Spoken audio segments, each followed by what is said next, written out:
Bom dia e bem-vindos a todos.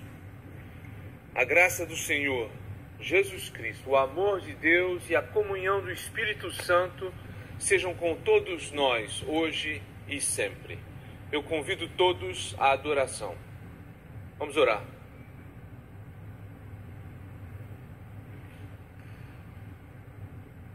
Nós te amamos, ó Senhor, nossa força.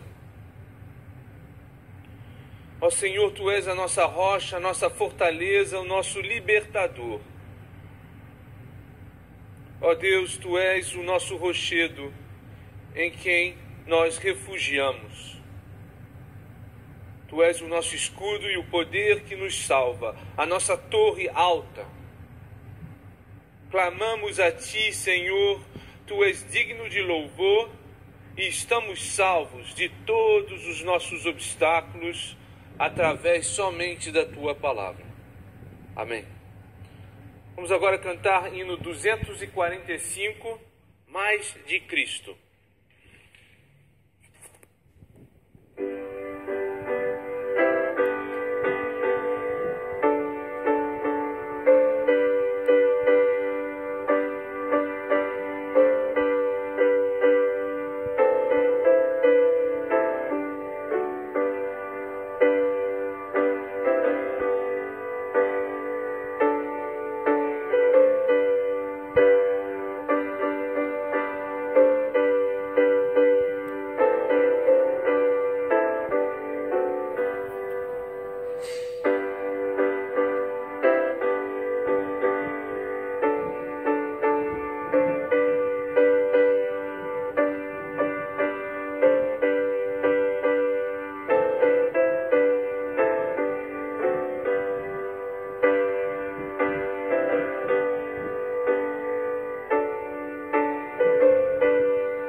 Convido todos neste momento a confessar seus pecados e receber a declaração de perdão do nosso Senhor.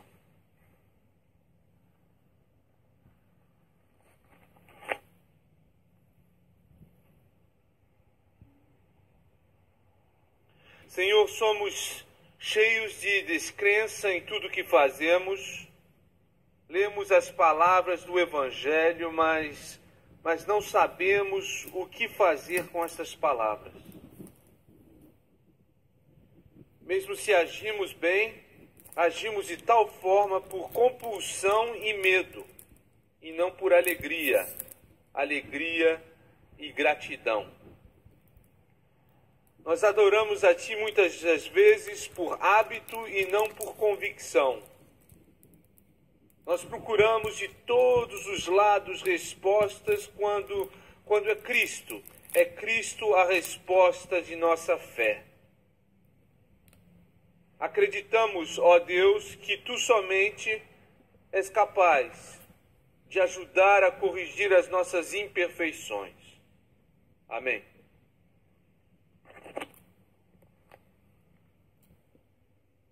A nossa leitura bíblica desta manhã vem do Evangelho de Marcos, capítulo 10, versículo 17 a 31.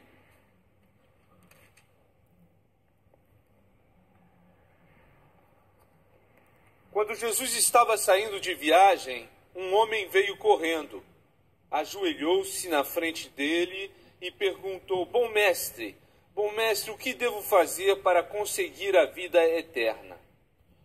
Jesus respondeu: que você me chama de bom?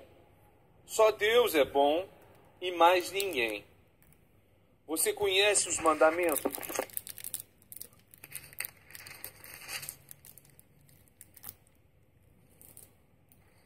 Não mate, não cometa adultério, não roube, não dê falso testemunho contra ninguém, não tire nada dos outros.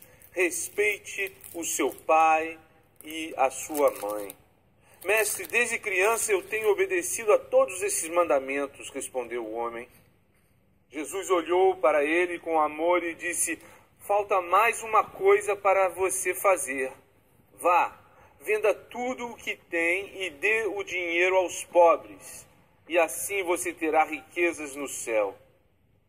Depois venha e me siga. Quando o homem ouviu isso, fechou a cara e, porque era muito rico, foi embora triste.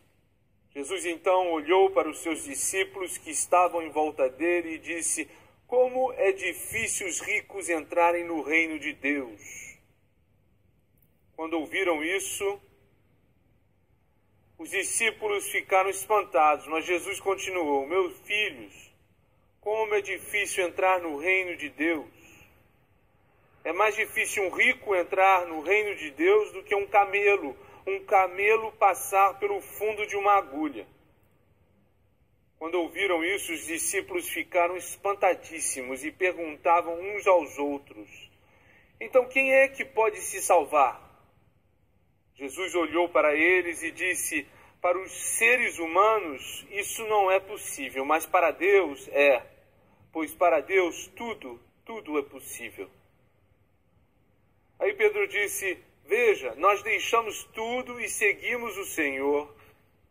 Jesus respondeu: eu afirmo a vocês que isto é verdade. Aquele que por causa de mim e do Evangelho deixar casa, irmãos, irmãs, mãe, pai, filhos ou terras, receberá muito mais ainda nesta vida. Receberá 100 vezes mais casas, irmãos, irmãs, mães, filhos, terras e também perseguições. E no futuro receberá a vida eterna. Muitos que agora são os primeiros serão os últimos. E muitos que agora são os últimos serão os primeiros. Esta é a palavra do Senhor. Amém.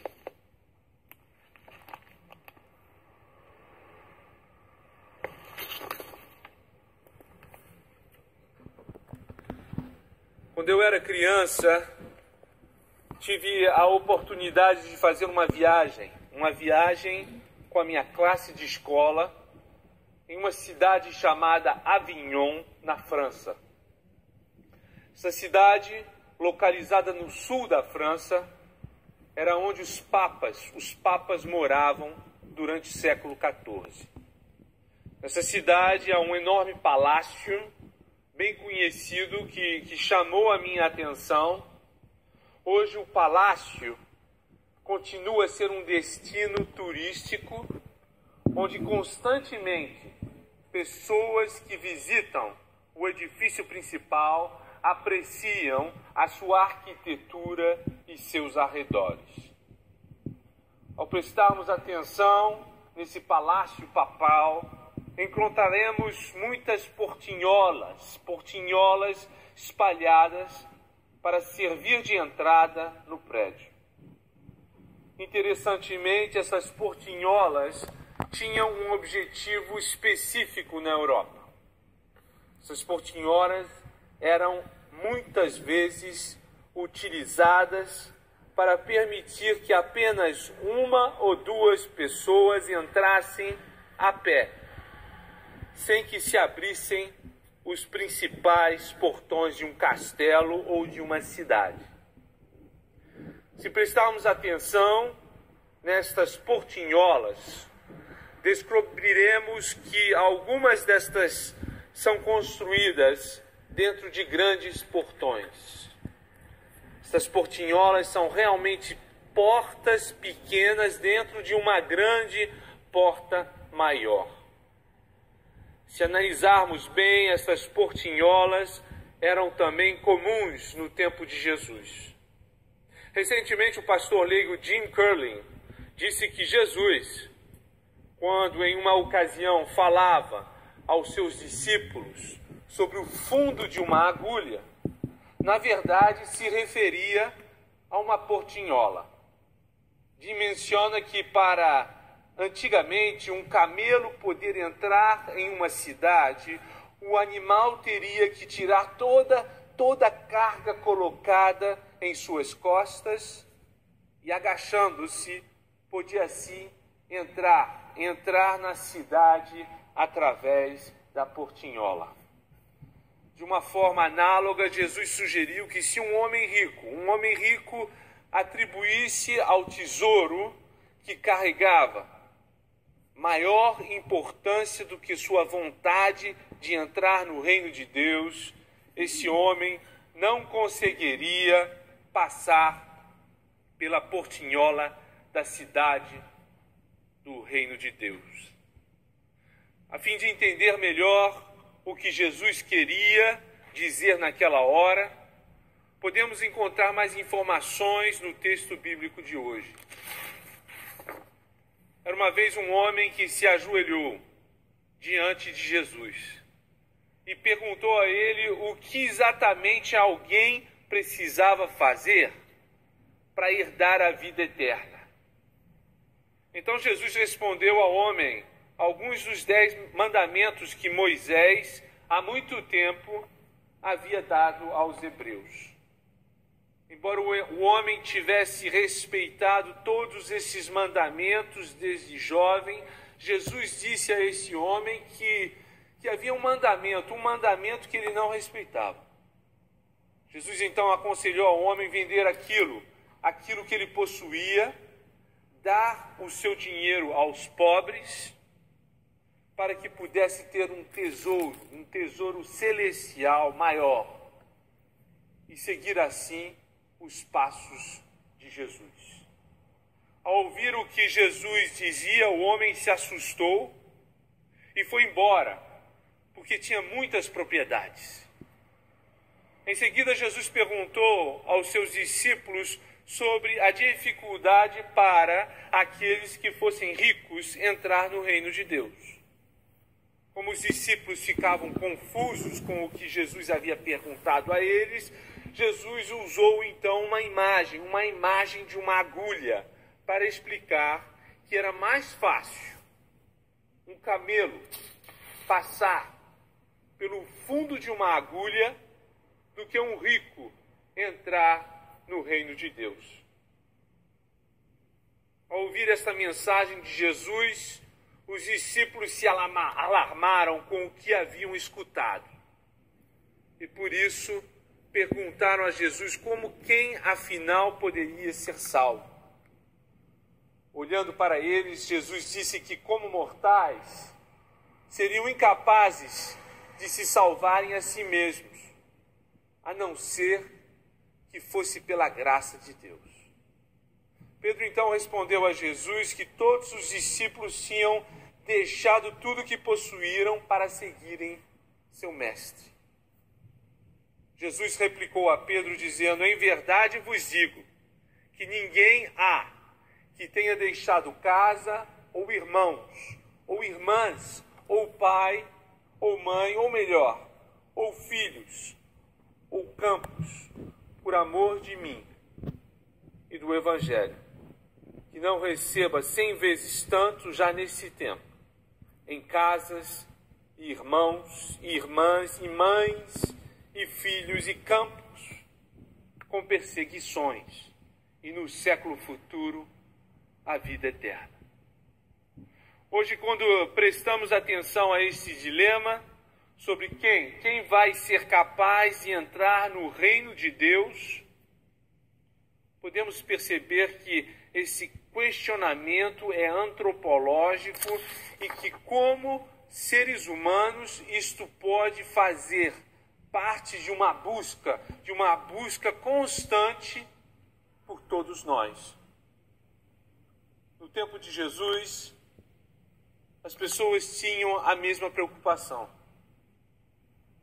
Não importando se fossem ricos ou pobres, discípulos de Jesus ou não, a questão estava sempre lá: quem iria ser salvo? Jesus respondeu a esta pergunta muito inteligentemente, primeiro para o homem rico e em seguida aos seus discípulos. A condição para se entrar no reino de Deus seria a de estar disposto a aceitar incondicionalmente Jesus como Salvador. Uma pessoa ter-se-ia que valorizar menos o que possuía e ser mais humilde perante o Senhor. Essa pessoa deveria verdadeiramente ter em seu coração apenas Jesus para receber as muitas bênçãos de Deus. Embora essas bênçãos pudessem ser bastante visíveis, perseguições seriam inevitáveis. Mas no final,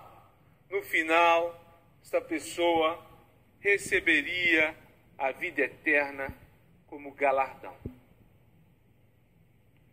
Essa promessa de Jesus, e que hoje podemos escolher, nos assegura com firmeza. Não importa em que fase estejamos em nossas jornadas, sempre existe uma esperança que emerge do Filho único de Deus, uma esperança que pode tornar-se uma verdadeira realidade se valorizarmos de uma vez por todas o que Jesus, o Messias de todos os tempos, disse, aceitando assim o Cristo, que desafiou a morte, dando o seu próprio corpo para as pessoas de sua geração e de outras futuras. O tesouro que possuímos dentro de nós, ao aceitar Cristo, vai muito mais além dos tesouros materiais. Cremos que Deus está próximo de nós e através de Jesus tudo é possível para aquele que crê. Louvamos então ao Senhor por esse momento rico que temos juntos como congregação, todos os sábados ou domingos, na presença de Deus. E glorificamos e somos gratos pela vida abundante que recebemos graças ao sofrimento e à ressurreição do Cristo. Somos gratos a Deus pela graça que nos é proporcionada gratuitamente. Amém. E agora vamos cantar o hino número 1, Adorei em Majestade.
Convido todos a uma oração.